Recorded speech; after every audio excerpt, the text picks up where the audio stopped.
the first thing, of course, we're going to do is copy this into your planner. Introduction to genetics and some notes on that. And then we'll get started. All right, so open your journal to page 42. You should have your own colored mitosis diagram on page 42. If you haven't already glued that, please go back and do that now. Glue it right now. On page 43, we're going to have a diagram for meiosis, but I haven't given it to you yet, but I want to save the page. So we're going to write meiosis or meiosis. You can pronounce it either way. That's on page 43. Okay. Then turn to page 44, and we're going to write genetics at the very top. And when we talk about genetics, we need a definition. So genetics is the study of heredity, but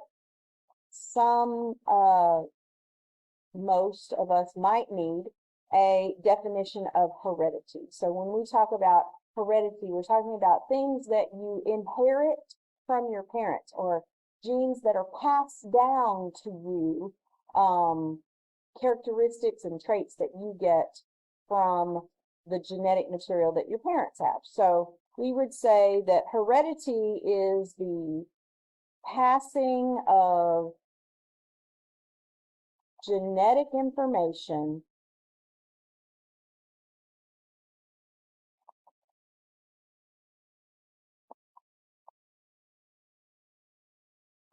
or material, your DNA, right, from one generation to the next.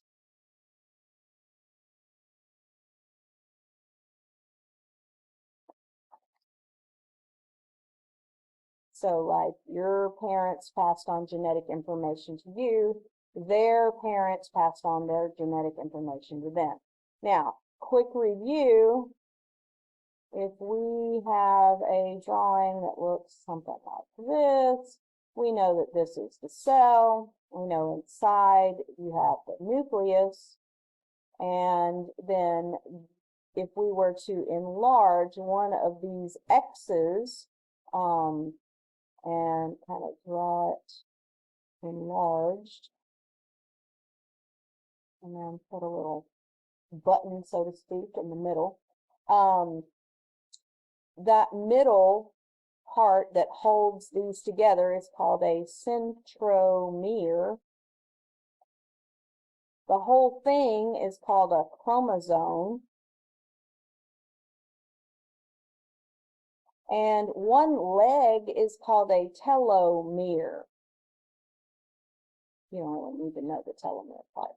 But if we were to look carefully at what is forming this, we would see that it is coiled up DNA. When it's coiled, we call this chromatin, right? Not chromatin, chromatin. And if we looked even closer at this, we would be able to see, this is not a great way of drawing this, but it's the best way I know how. It's actually a coiled type of, call it a double helix or twisted ladder kind of look to it. So the DNA, which stands for deoxyribonucleic acid. So there's your D, N, and your A, deoxyribonucleic acid, is actually made up of some base pairs. that if we took a section of your DNA, that's called a gene. But it is actually made up of base pairs. So we might have a C and a G, we might have an A and a T, or a T and an A. These are base pairs, and we'll talk more about those later. Okay, so now you're going to watch the videos, as many as you can fit. You're going to watch the videos that are on Google Classroom explaining about DNA and about genetics. If you don't finish, finish watching them for homework.